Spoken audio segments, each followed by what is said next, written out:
Nikoh qayd etish tartibi.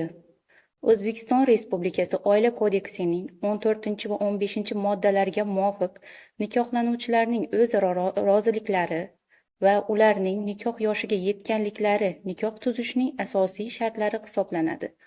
Uzrli sabablar mavjud bo'lganida, alohida hollarda homiladorlik, bola tug'ilishi, voyaga yetmaganning to'la muomalaga layoqatli deb e'lon qilinishi, ya'ni emansipatsiya, nikoh tuzishning xohlovchi shaxslarning iltimosiga ko'ra nikoh tuzishni qayd etish joyidagi tuman shahar hokimi tomonidan nikohga kirish yoshi 1 yildan ko'p bo'lmagan muddatga kamaytirilishi mumkin.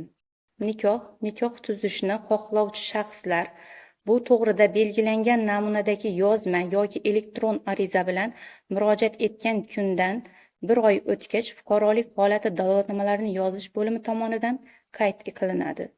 Fuqarolik holati dalolatnomalarini yozish organlari tomonidan nikohlanuvchi shaxslarning nikoh tuzilganligini qayd etish to'g'risidagi arizasini qabul qilishda belgilangan tartibda tibbiy ko'rikdan o'tishi uchun yo'llanma beriladi.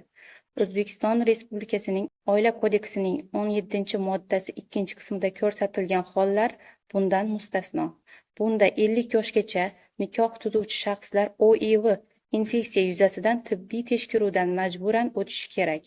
Fuqarolik holati dalolatnomalarini yozish organi mudiri uzrli sabablar bo'lganida hamda arizachilarning iltimosiga ko'ra 1 oylik muddatni qisqartirishi mumkin. Bunda uzrli sabablarni tasdiqlovchi bolaning tug'ilganlik haqidagi guvohnomalari, tibbiyot muassasasining, kelinning homiladorligi yoki bir tarafning kasalligi haqidagi ma'lumotnomasi, xizmat safari to'g'risidagi guvohnoma, shu kabi hujjatlar ko'rsatiladi. Nikoh yoshi erkak va ayollar uchun 18 yosh etib belgilanadi. Nikoh tuzishga monelik qiladigan holatlar.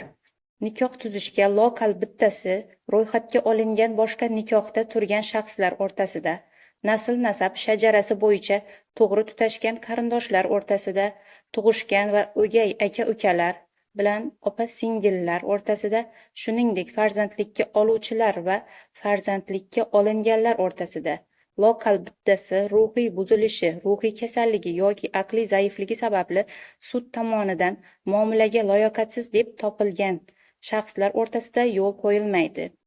Nikohlanuvchi shaxslar davlat sog'liqni saqlash tizimi muassasalarida bepul asosda tibbiy ko'rikdan o'tadilar. Tibbiy ko'rikdan o'tish hajmi va tartibi O'zbekiston Respublikasi Vazirlar Mahkamasi tomonidan belgilangan.